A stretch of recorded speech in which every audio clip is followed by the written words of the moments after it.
Ako si Carlo, estudyante. Excited ko ni uli gikan og exam kay na ako'y parcel nga niabot. Ug dirito na ko itaod ug mauni ang niabot.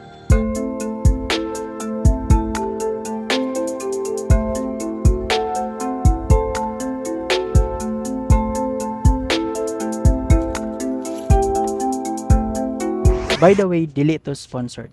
Tungod sa akong ka-excited, ako na dayong giandam ang tools ug giplastar ang bike para dili lisod magtrabaho. Giuna na kog tangtang ang naa sa left side nga pedal. Backward rotation na siya para matangtang. Before itaod ang bagong pedal, hinluan sa anadaan para makuha tong mga daan nga grasa. Naani siya ipakapin nga Allen tool. Pero before itaod, butangan sa naggamay nga grasa. Forward direction ni siya para muhugot. Then gamit ang pakapin na tool, akuan na siyang gihugtan.